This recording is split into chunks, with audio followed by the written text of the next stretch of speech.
Hey everyone, I'm Darhas Muggu and I head product innovation at Vertocity. Now, in this session, the next 30 minutes is going to be amazing because in the next 30 minutes, I'm going to be speaking about three things about resumes. So, if you are looking forward to create your resume, just stay tuned for the next 30 minutes and let's get this thing rolling.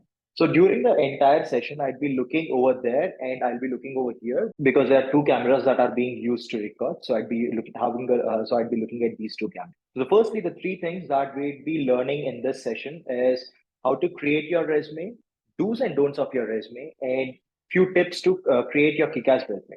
Now, whenever you create a resume, what usually happens is you go onto internet, you find some boring word template, or you copy someone else's template and do that. No, that is not something you'd be doing. So if you stick with me for the next 30 minutes, I'm going to explain you and I'm going to help you to create a kick-ass resume. So, firstly, what you have to understand is a duty of a resume. The primary duty of a resume is to get you shortlisted for an interview.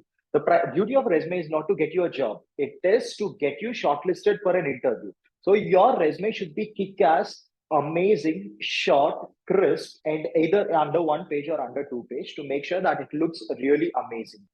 Now, if you if you can understand this, the difference between a good resume and difference between a great resume.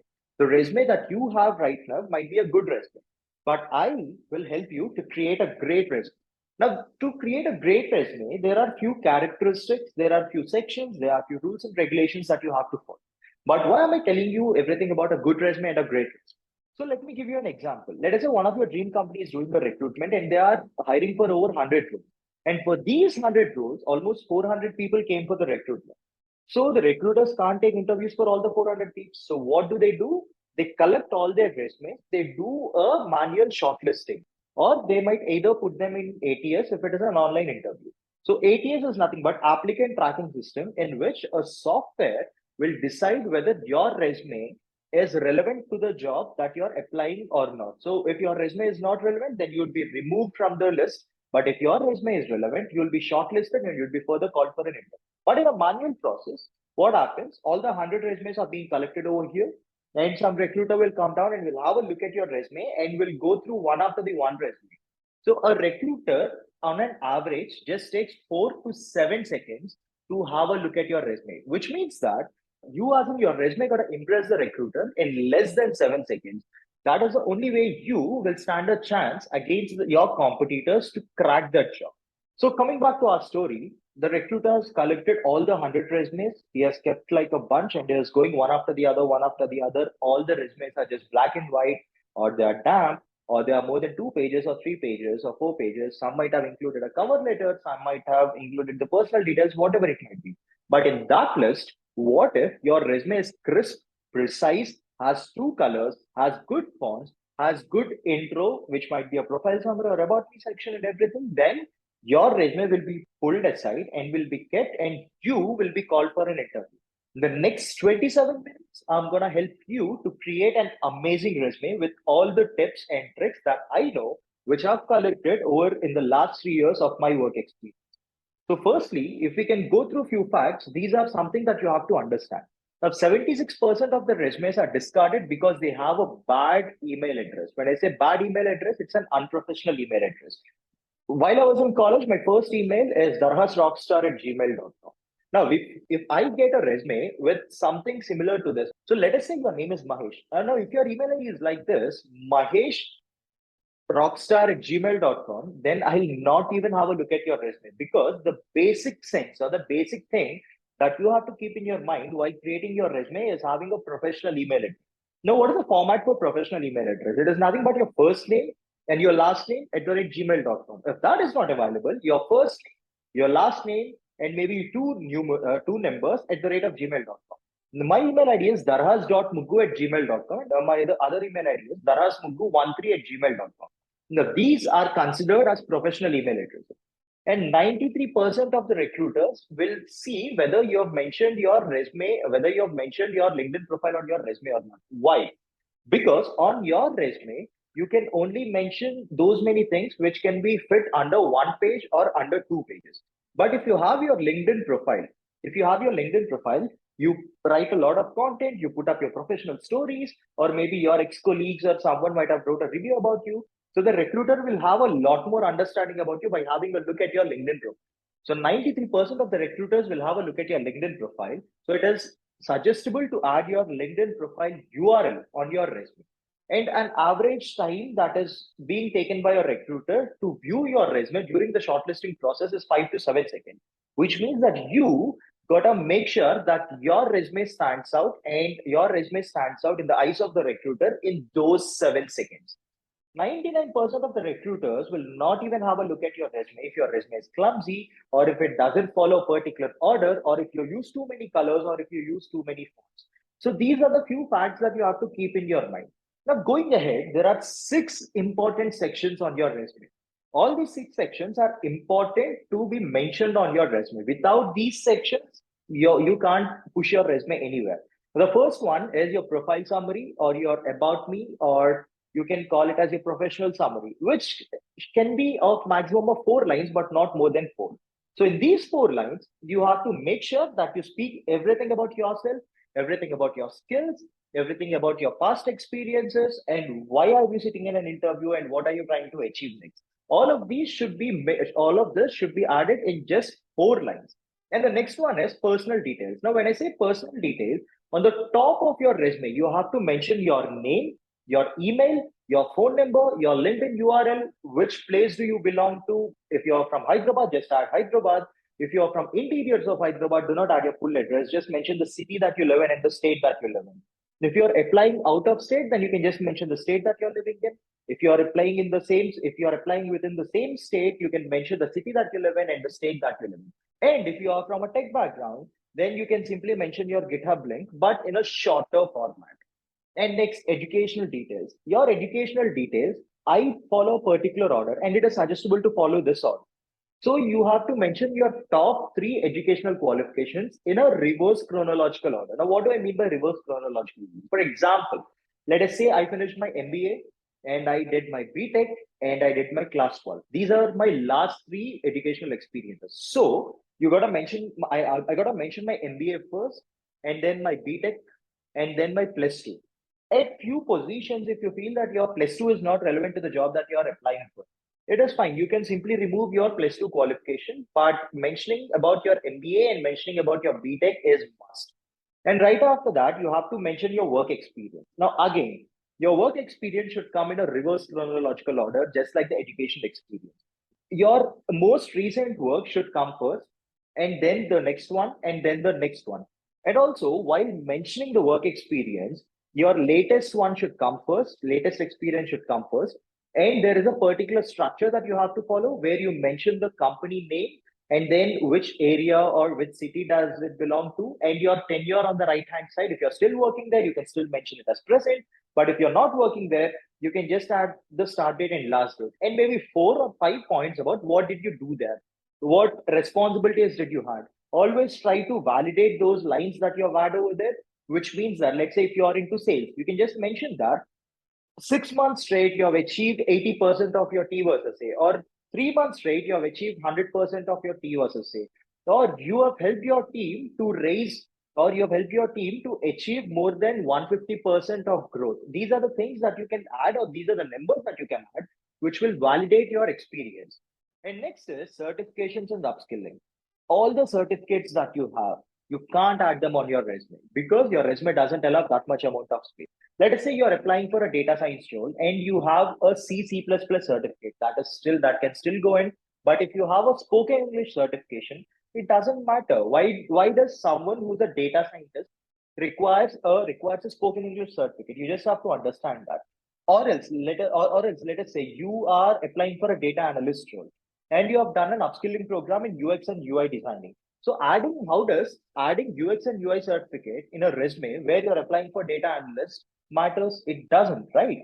So whatever job you're applying to, make sure that all the certifications and the upskilling programs that you did are added and they are relevant to the job that you're applying for.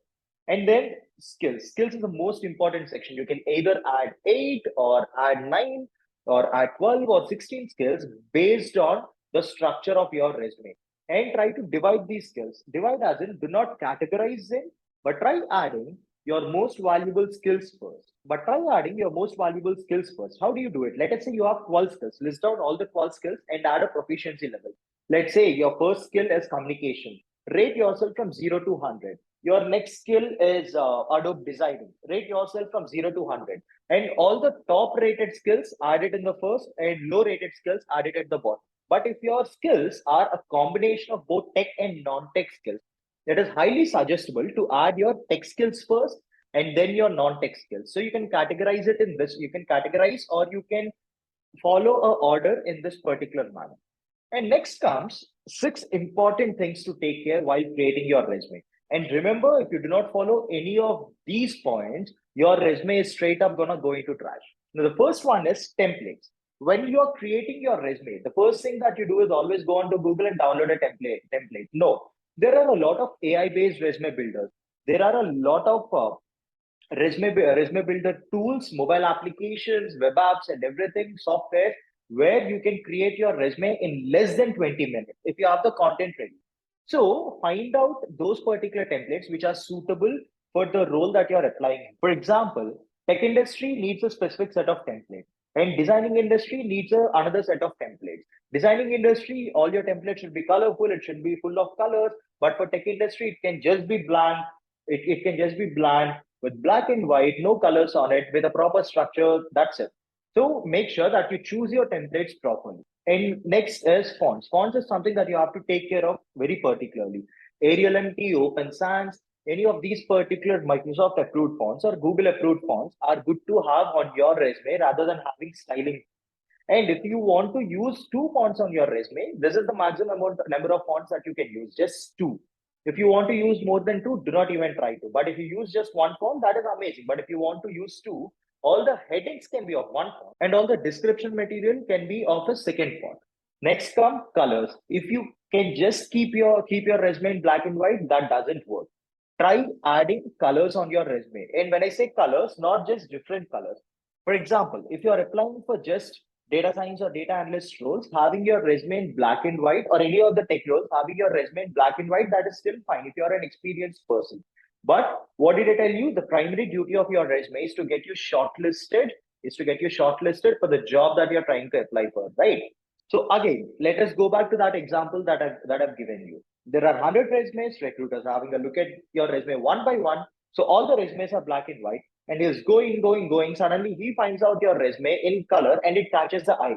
Just imagine if there are 10 black and white photos and then there is one color photo somewhere aside. Where does you look first? Where will you look first? The color photo, right? Because it catches your eye. Similar manner, a lot of people do not take color resumes to their job interviews. So what if your resume has color on it? When I say color, not just splashing color around, using colors in a particular manner, which means that you can still use black color for your descriptions, but use one specific color for all the headings. Either do not use red, but either blue or purple or any of these colors which will blend properly for your resume. The next important thing is one CV doesn't fit all. When I say one CV doesn't fit all, let us say you're applying for an analyst role, you can give one CV. But if you're applying for a data scientist role, you cannot give the same CV. You gotta change few things based on the job description. So based on the job that you're applying for, have a look at the job description, see what all skills you then need. Based on that, you can change your upskilling courses, you can change your certifications, you can change basic details on your resume where you can make it more relevant for the job that you are applying for. The last important thing is proofreading. So the last important thing is proofreading. So right after you finish your resume, make sure that you proofread your resume properly for any possible grammatical errors or any possible spelling mistakes, or it can be anything. So make sure that you do a proofread of your resume or give it to one of your friends, because we might not be able to find mistakes in our work, but someone else will surely do. So make sure that you proofread your resume well before finishing your resume. Okay, so next up, I will edit a resume in front of you. I will add my information on the resume, and I'll tell you what is the simplest way in creating a resume. So next up, let me share my screen. Okay, so this is a template that I really do like, and I'll add all my information and I'll show you how to create a resume from here. But also there is something called as Canva, which is an editing software or a design tool or whatever you might call it. And I've created few particular templates from Canva, which you can have a look at it. And you can find all of these templates at Knowledge Hub for Vertocity community. This is something that we have built for our community. So these are the resume templates that I've took from Canva, which are actually good and are actually free, and actually you can do that. But right now in this video, I'd be just editing my details on this resume. Right. So firstly, what I do is open ChatGPT, and I'll be using ChatGPT to create content for my resume. So before that, what I'll do, I'll train the chatbot to act as a resume writer.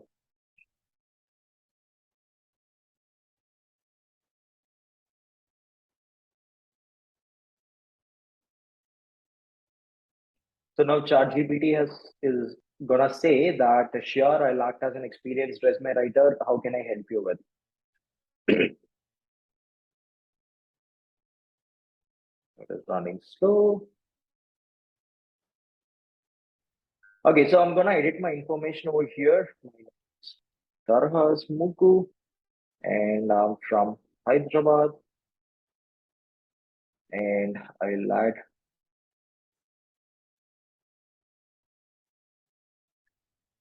Okay, and here comes my LinkedIn link. So what I do, I just open my LinkedIn, and I'll go to my profile. I'll just click here, come here. I'll just add my LinkedIn URL here, and I'll make it as a hypermark. I'm sorry, I'll make it as a hyperlink.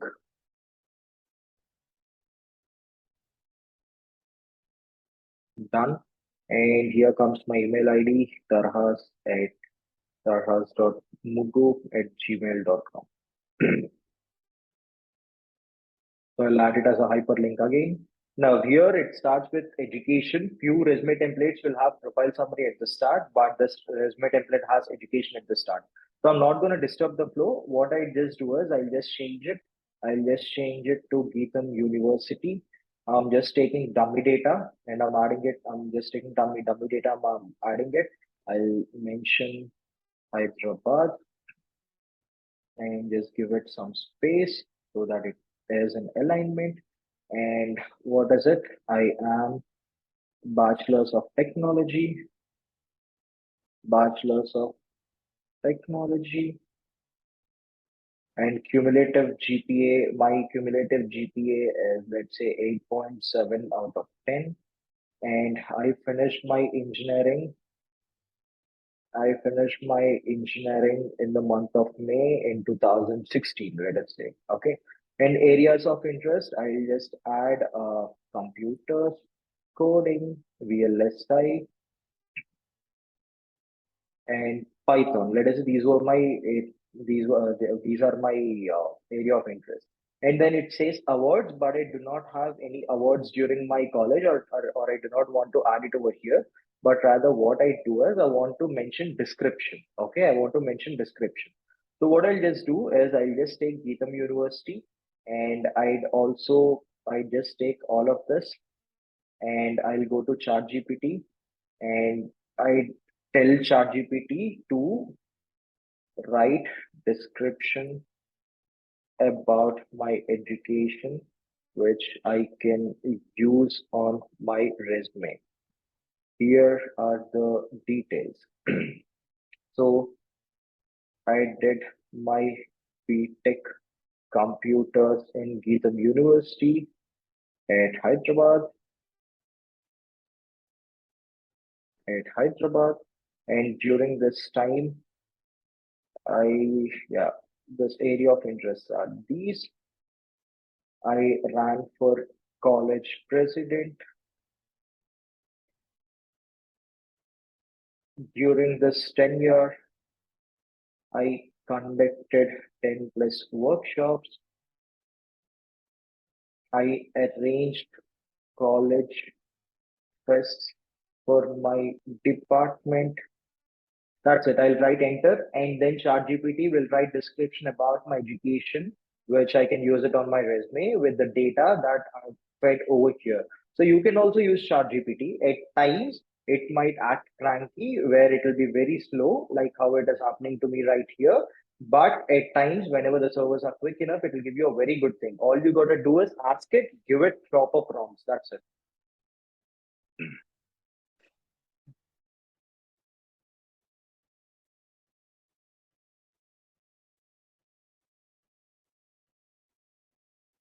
Okay, here comes it. So it says during my time at Keaton University, this is an exact thing what I want to mention it over here.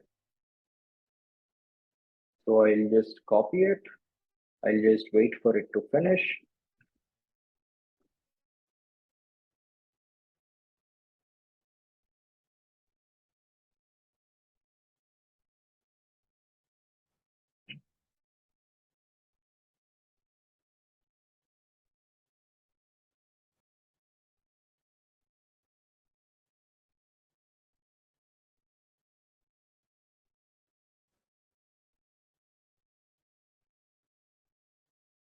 అది ఆపొద్దు.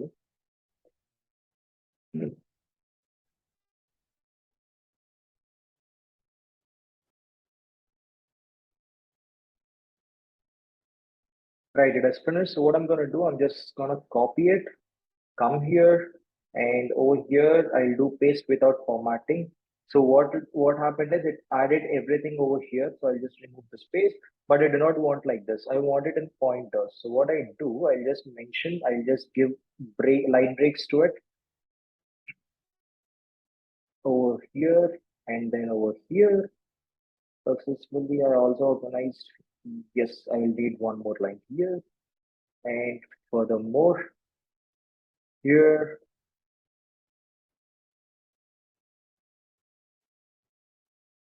That's it.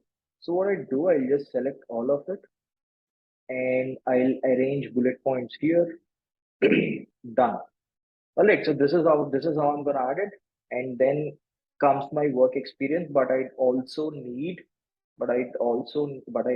want my plus two to be mentioned over here. So what I do, plus two, I just mention NRI Academy,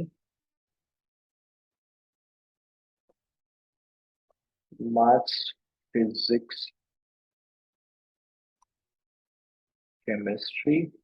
Cumulative GPA is, let us say, 9.2 out of 10. And this happened in Vizag.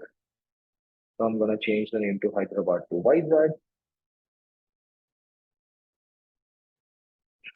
And this is finished 4 years before it. So I'm going to add 2014 and April 2014.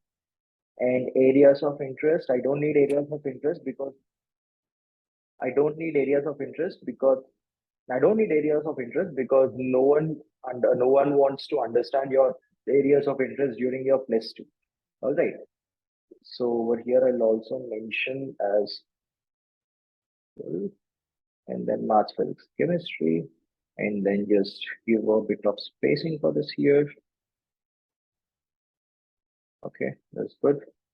Just give a bit of spacing for here. Yes. And over here I'll just add one more line of content similar. I use ChatGPT, and then comes work experience.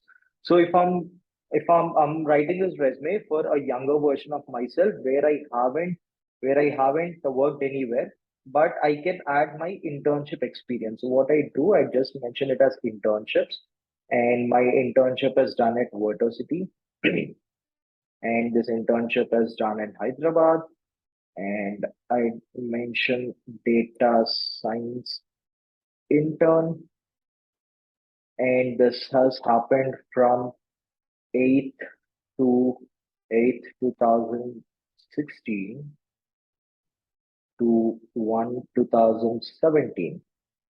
So let's say worked here for 6 months. So now for this description, I'll go to ChatGPT again. So I'll write it. I'll ask ChatGPT to write a description for my data science internship. Write a description for the internship section of my resume for data science internship that I've done at Vertocity. I'll also mention that this. I'll also mention that I'll add this information in my resume. So I'll just wait for ChatGPT to give me the results, and I'm just gonna copy paste it, make a short para of it, or summarize this, and I'll send it across to my resume.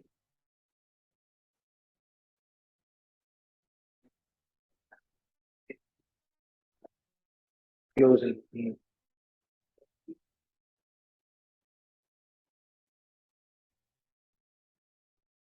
Okay, so now this gave me a huge summer, a huge this thing, huge content. So what I'll ask ChatGPT to summarize and give it in points. Summarize and give it to me in under 4 pointers.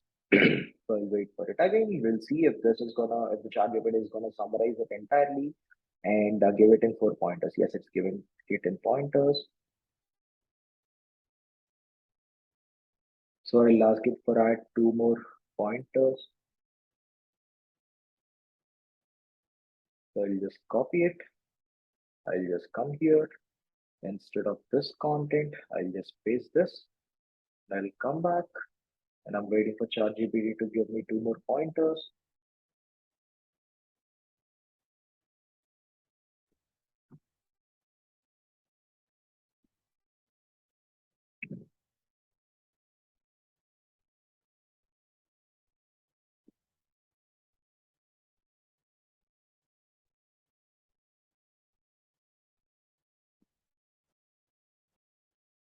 Okay, so I'm gonna again here and I've mentioned this. So I'll remove the first line over here. Now this is everything about my internship. And if there are more internships, you can just add it over here. Or if you have a full-time role, then you can add it over there.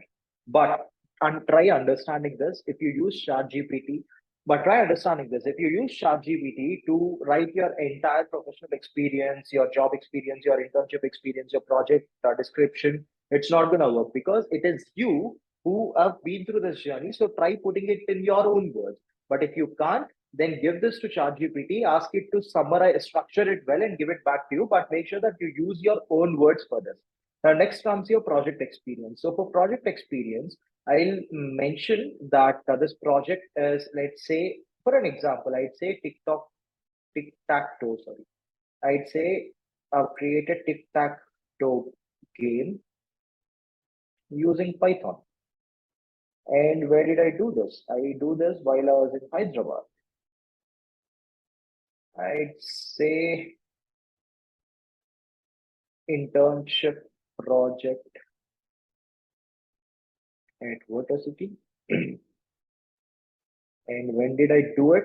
At the same time frame, during the same time frame while I was at Vertocity. So I'm gonna mention it saying 9 2018, 9 2018 to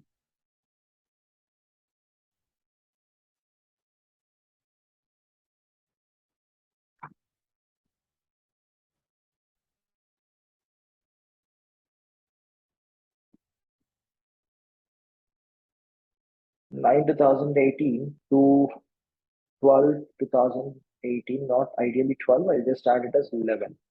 So over here, let us say I do not have anything to write down, but ideally you should write it. But ideally you should write the description of whatever you have done during this project. But for right now, I'm using ChatGPT again. Write description for my project, which is tic tac toe game using Python. I will add this on my resume. And again, now ChatGPT is gonna give me this structure, and then I'll just start it up.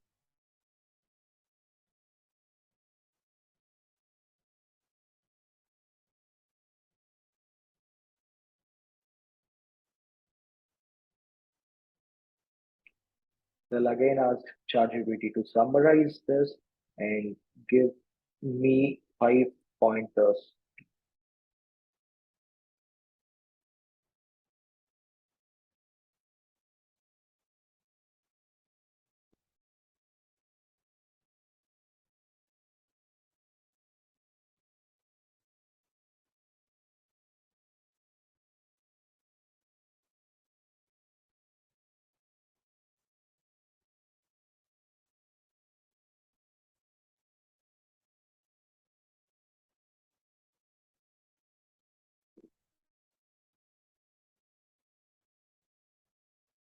Okay, so I've now got the content. I'm gonna go back to my resume and I'm gonna add this over here. So I'll just add this. Done. I do not want to make any more changes to it, and rest I'll add one more project over here. Done. And then comes your leadership and other affiliations. If you have held a leadership role at your college, or if you have been through any clubs, or you've been worked as a president for one of the clubs, then you can add all of these over here. And any other certifications or any other upskilling programs or anything, if it is a full-time upskilling program, you can mention that in your education. But if it is a normal upskilling program, you can mention in this particular section. And right after that comes your skills and interest, and you can just mention all over here.